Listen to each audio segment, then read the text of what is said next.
Selamat datang di channel Pemuja Malam. Jangan lupa like, share, and subscribe ya. Terima kasih. Chapter 6. Pasti pikirannya macem-macem. Devon meraih tubuh Rere di peluknya erat. "Sorry, I have no intention of hurting you," ucap lirih Devon. Dia menyesali ucapannya yang sudah menyakiti Rere. Rere hanya terus menangis sesenggukan di dalam pelukan Devon. Hujan semakin deras tapi keduanya tak menghiraukan itu. Devon merasakan tubuh Rere yang mulai menggigil. "Oke, kita pulang. Aku antar kamu pulang." Devon membujuk Rere membawa Rere kembali ke mobil. Devon memberikan jaketnya menyelimuti tubuh Rere. Rere yang kepayahan hanya diam. Devon kembali melajukan mobilnya. "Aku mau pulang ke kosanku," pinta Rere dingin. Devon hanya mengangguk.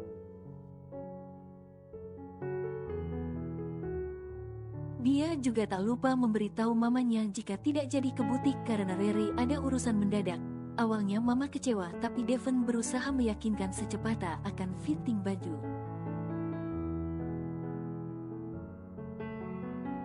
"Cepat mandi dan minum teh hangat supaya nggak masuk angin," ucap Devon saat tiba di depan gang kosan Rere.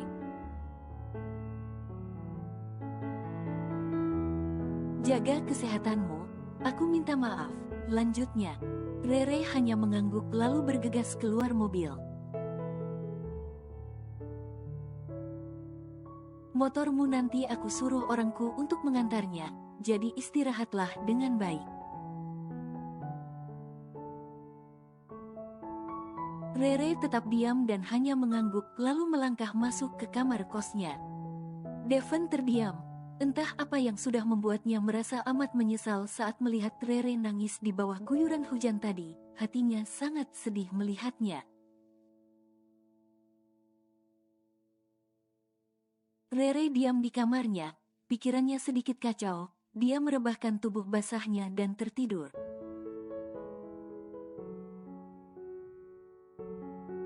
Candi tampak semakin jengkel merasa temannya tidak bisa menepati janjinya, apalagi ponselnya dihubungi berulang-ulang sama sekali tak ada respon. Mereka janjian malam minggu, tapi sampai minggu malam Rere sama sekali tidak datang padanya, seolah menghindarinya. Candi mengepal tangannya menahan marah, matanya menatap tajam, benar-benar kecewa. "Gua harus samperin Rere, gua harus ke kosannya.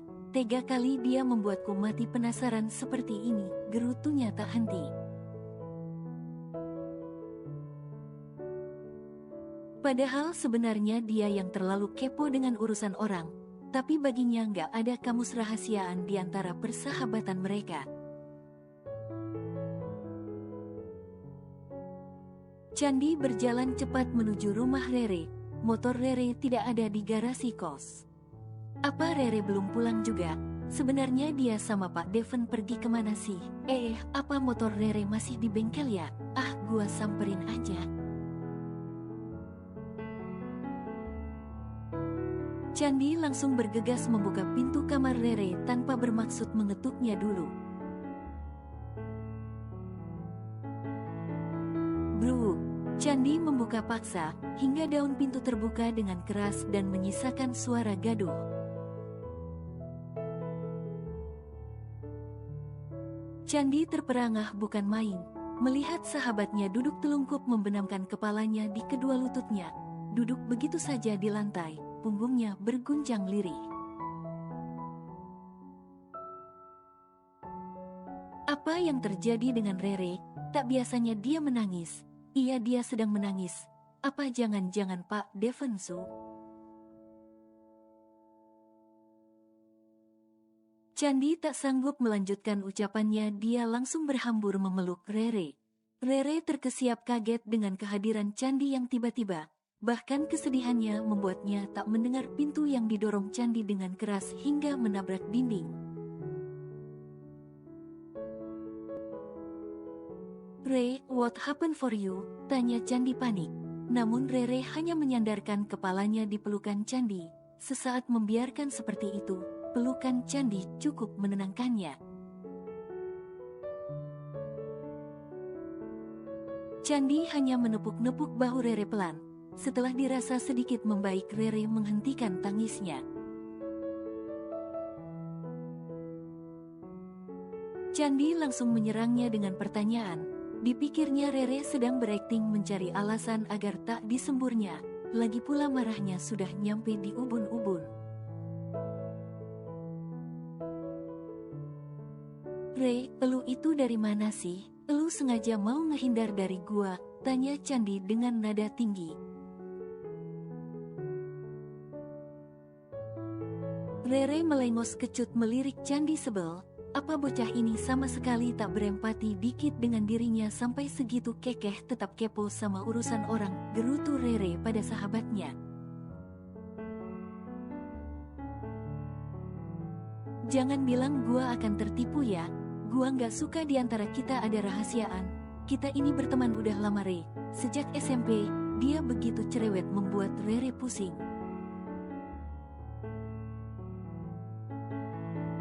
"Elu juga dari mana? Kenapa seharian ini gua hubungi nggak diangkat?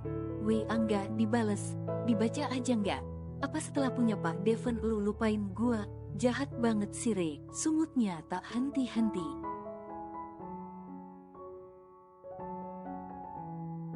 Rere menghela nafas panjang. Candi, pekik Rere membuat Candi terdiam sejenak.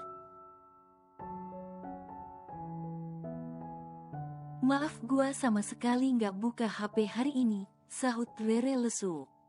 "Emang abis ngapain sih sampai elu lupa sama HP? Kalian semalam juga dari mana? Ada hubungan apa elu sama Pak Dev? Dia sampai mau nganter kita juga. Gua curiga sama kalian." "Iya," jawab Rere singkat, membuat mata Candi melotot tak percaya. "Gua sama Pak Dev emang ada hubungan." Rere menarik nafasnya dalam lalu menghembuskannya kasar. "Jadi ayahku sama dedinya adalah teman baik. Mereka sudah menjodohkan kami sejak kami kecil." "What?" Candi terkejut. "Gua baru tahu itu beberapa hari ini, setelah Om Hendro ngajak gua ketemu sama Pak Dev dan dedinya. Dan cincin ini sebagai pengikat gua sama dia." Rere cerita dengan pasrah. Candi ini tipe orang yang sangat penasaran dengan sesuatu yang menggelitik untuknya. Rere males makin debat.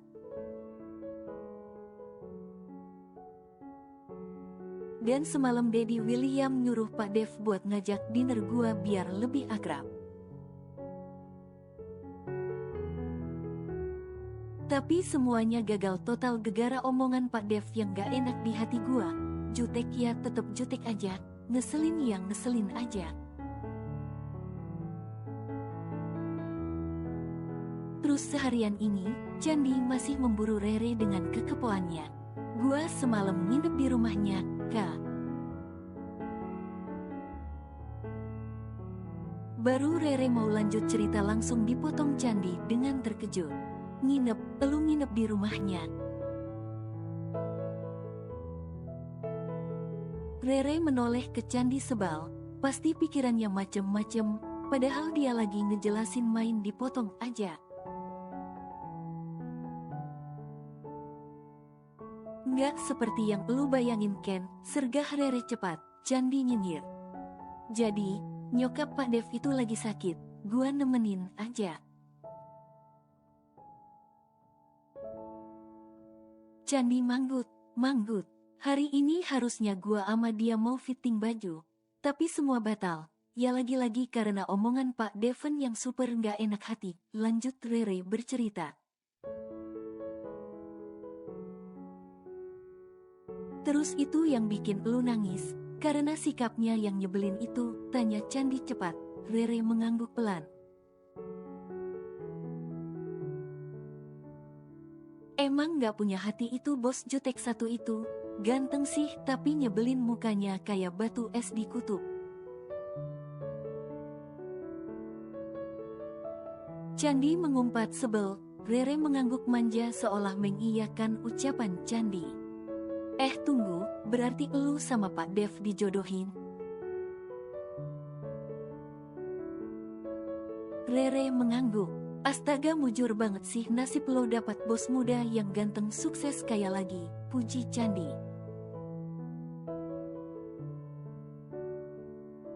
Tadi ngomong dia nyebelin gak punya hati, sekarang ngomong dia ganteng gimana sih, pelin-pelan banget elu, cibir Rere. Aduh Re, siapa sih yang gak mau jadi pacar Pak Devon? Walaupun dia juteknya luar biasa, tapi dia ganteng, begitu tajir lagi. Candi membulatkan pupilnya, pipinya dibuat imut. Rere menarik bibirnya ke atas sebelah dengan sinis. Terus Re, lu udah setuju dengan perjodohan itu? Rere menggeleng pelan. Kenapa belum sih? Aduh Rere, kalau lu nggak mau biar gua gantiin aja gimana?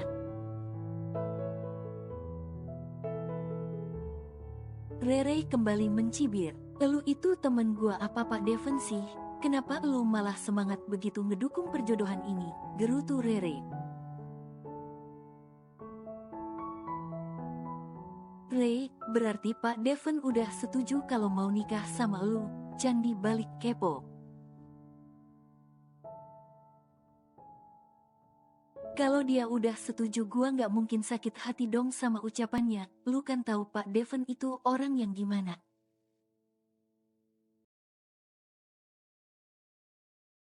Udah omongannya nyebelin, selalu aja nyalahin orang lain dalam hal apapun. Sama sekali ucapannya itu nggak ada hati, arogan, songong, seenaknya aja ngumpat orang. Gua nggak mau tertekan hidup sama dia. Takut gak mati tua gua, Rere mengumpat marah seolah ingin menumpahkan kekesalannya pada Candi. Candi menyerngit. Emang lu mau temen lu ini menderita? Tanya Rere sambil menatap Candi tajam. Emang si Pak Dev itu nyebelin, hobi marah gak jelas, arogan, tapi gua yakin dia bisa bikin lu bahagia Re. Kayak dukun aja main ngeramal, tungkas Rere jutek. Jangan terlalu benci deh, nanti jadi cinta malu elu sama gua, rungut Candi.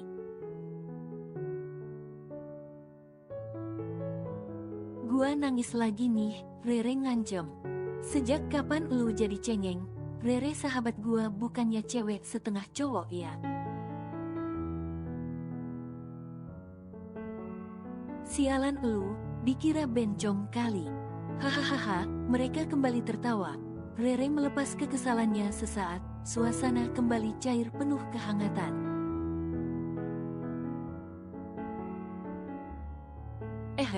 Ken, tapi please jangan ceritain ke siapapun ya soal perjodohan ini. Gua sama Pak Dev udah sepakat jangan sampai orang kantor pada tahu. Karena gua juga belum yakin perjodohan ini bakal lanjut apa enggak, Rere memberi instruksi pada Candi.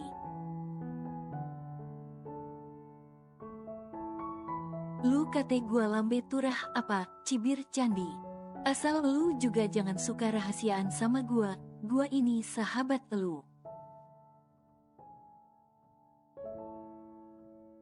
Iya. Sorry, kemarin gua belum yakin aja mau cerita karena gua belum yakin dengan perjodohan ini. Tapi karena elu keponya luar biasa ya gimana lagi.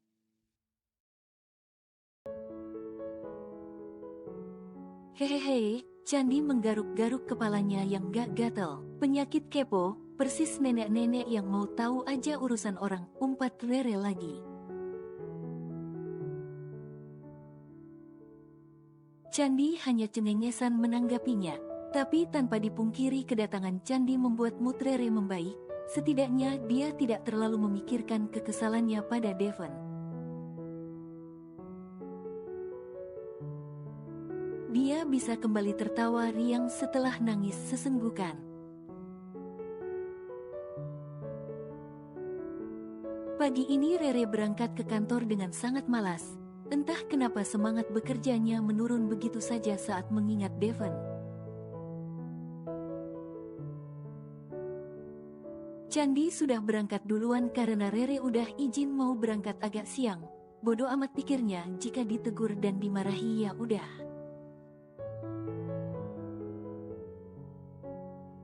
Kalau udah nggak nyaman mending nyari kerja lain. Pikiran macam apa ini?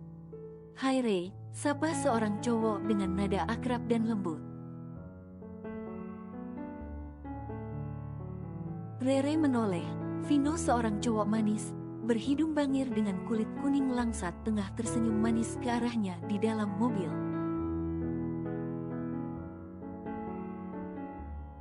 Hei kak, balas Rere ramah. Entah kenapa Rere begitu deg-degan kalau bertegur sapa dengan Vino. Sikap manis dan lembutnya membuat Rere suka GR dibuatnya. Tumben berangkat kerja nggak bawa motor, tanya polos Vino yang melihat Rere berdiri di pertigaan jalan nunggu angkot. Rere tersenyum. Iya nih motorku lagi di bengkel, sahut Rere asal tapi sesuai alasannya pada Candi. Hem, mau bareng nggak, aku kebetulan lewat kantormu, Vino menawari dengan ramah.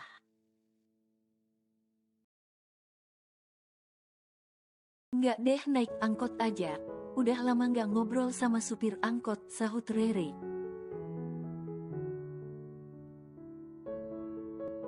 Vino terkekeh. Ayo naik nanti kesiangan, ajaknya lagi. Rere berpikir sejenak. Nunggu angkot butuh waktu beberapa menit, belum naik turun penumpang. Bisa kesiangan begitu gua nyampe kantor. Males banget kan kalau harus ketemu bos jutek, cuman mau dimarahi dan dibentak, pikir Rere menimang ajakan Vino. Oke deh, sahut Rere akhirnya.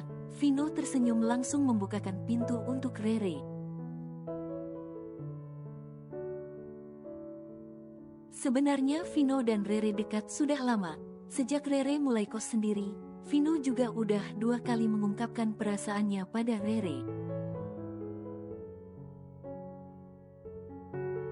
Namun entah rasanya Rere masih menikmati kedekatannya sebatas ini aja, belum mau membuka diri untuk menerima cinta Vino.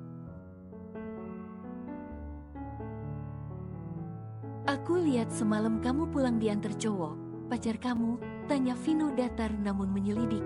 Rere menyerngit mengingat sosok Devon yang menyebalkan. Bukan, jawab Rere pelan. Vino manggut-manggut sambil tersenyum. Gimana udah bisa buka hati? Tanya Vino seolah mendesak jawaban Rere. Sebenarnya Rere sedikit menggerutu. Jika tahu ajakan Vino untuk mendesaknya, lebih baik nunggu angkot. Untuk saat ini belum, entah besok, Rere cuek. Vino hanya melengos sesaat, suasana saling diam. Hanya deru mesin mobil Vino yang menderu membelah kesunyian. Entar sore aku jemput ya, gumam Vino ragu.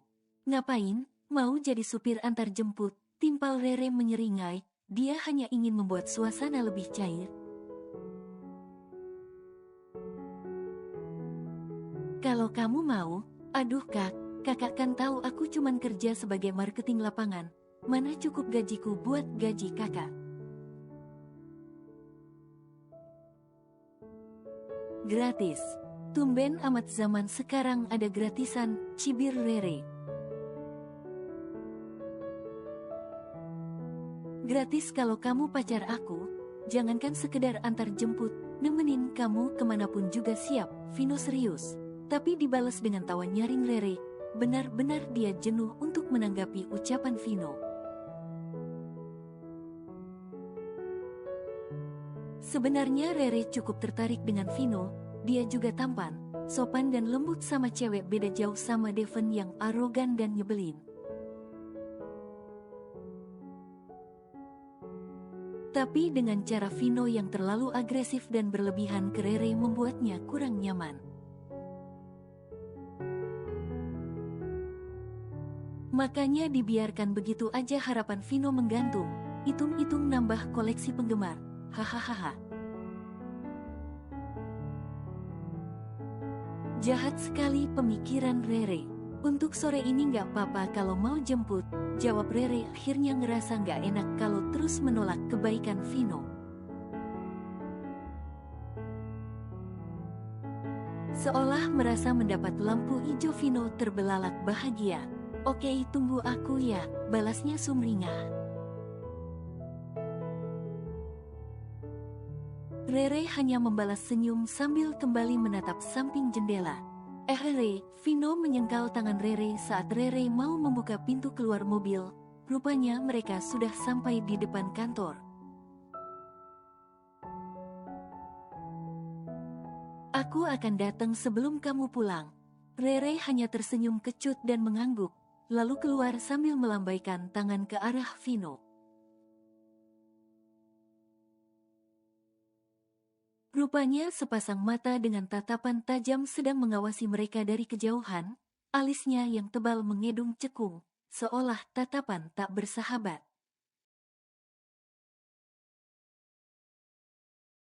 Duh, si princess satu ini, masih anak baru aja udah bergaya datang telat, mentang-mentang abis dapat pujian sekarang songong, umpat Mia sedikit dibuat untuk memancing reaksi. Devon yang sejak tadi berdiri di ruang kerja karyawan, dia baru saja mengomel seputar kerapian dan kedisiplinan.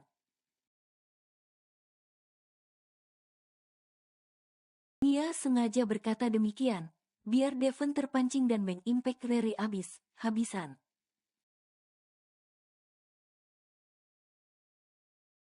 Nggak ada salah dia masuk, masih cengengesan mentang dianterin cowoknya, lanjutnya seolah mengompori pikiran Devon. Devon seolah tercekat dengan ludahnya, keningnya mengerut cepat. Sejak kapan Rere punya pacar?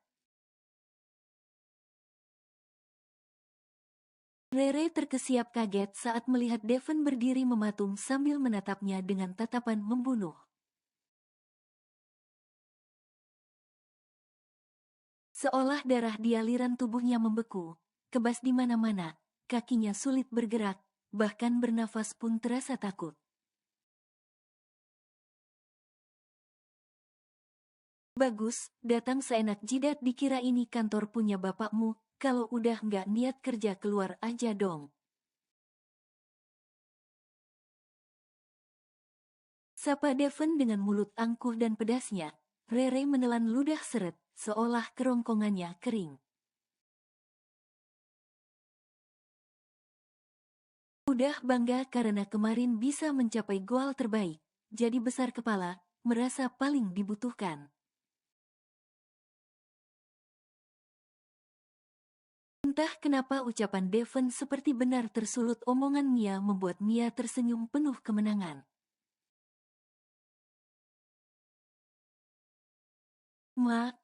Maaf pak, tadi saya udah minta tolong Candi buat izinin, saya ada urusan bentar, bibir Rere bergetar. Gubraak, Rere memejamkan mata, saat sebuah map melayang ke wajahnya. Ini kantorku, ikuti aturanku, ucap Devon dengan intonasi menekan, lalu berlalu meninggalkan ruang kerja karyawan yang terasa pengap mencengram. Rere mendengus kesal. Sungguh laki-laki yang sangat menyebalkan. Begitu kok ayah menyuruhku untuk hidup bersamanya. Apa aku nggak akan gila? Gerutu Rere menahan amarahnya. Candi yang melihat muka Rere kemerahan langsung sigap menghampiri Rere. Udah Re, emang elu yang salah. Dia baru aja ngebahas soal kedisiplinan. Candi menepuk bahu Rere memberikan ketenangan. Sabar, lanjutnya sambil tersenyum. Pengen gua tonjok muka songongnya, kayak hasil warisan aja belagu, umpat Rere geram. Candi langsung menarik Rere ke kursi kerjanya, menyodorkan minum supaya Rere lebih tenang. Kayaknya harus elu ralat deh. Soal omongan lo kalau Pak Dev kayak hasil warisan, ujar Candi membuat Rere berbelalak. Perusahaan ini itu dia bangun dengan usaha dia sendiri. Emang si calon mertuamu itu jadi coach dalam pembimbingan. Tapi hasil ini semua sampai banyak cabang di mana-mana itu murni karena hasil kerja keras, semangat, disiplin dan kecerdikannya tentunya, lanjut Candi.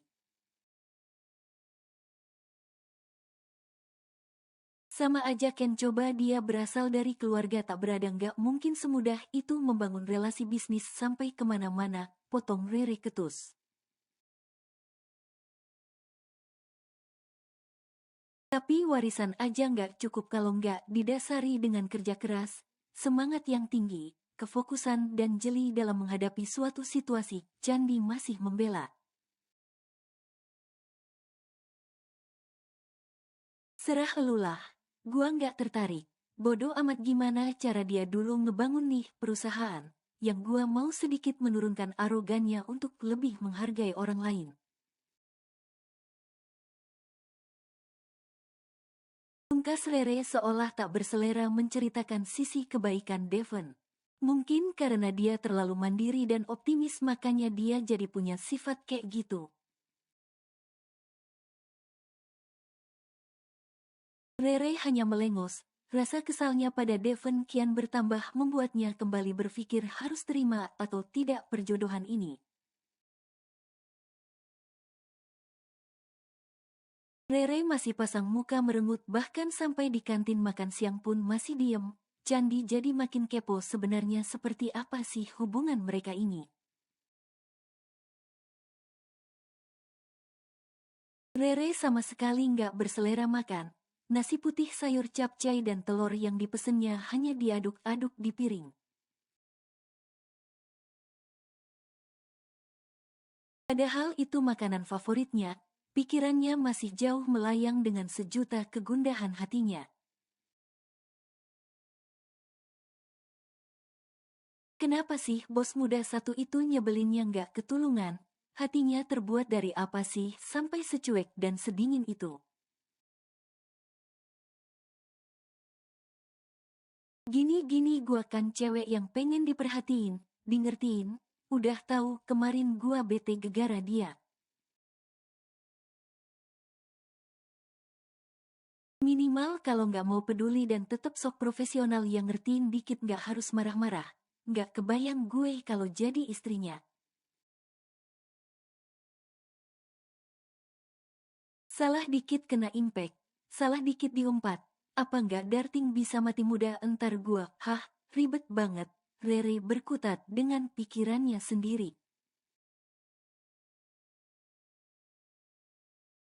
Jujur sih gua lebih tertarik sama sikap manisnya Vino. Tapi cara perhatian dan sikap dia yang berlebihan malah bikin gua risih.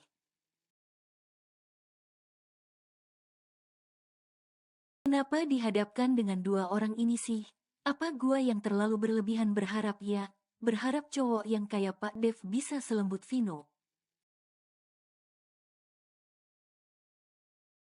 Atau orang selembut Vino bisa semenarik Pak Dev.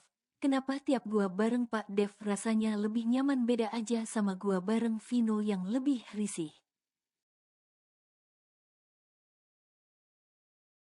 Padahal Vino baik, Rere menggaruk kepalanya yang gak gatal, Candi memperhati dengan seksama.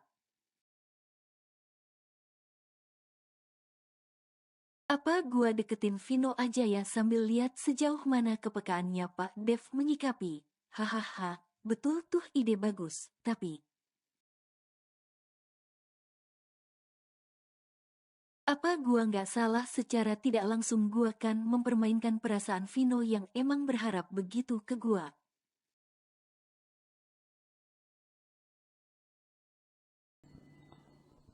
Bersambung.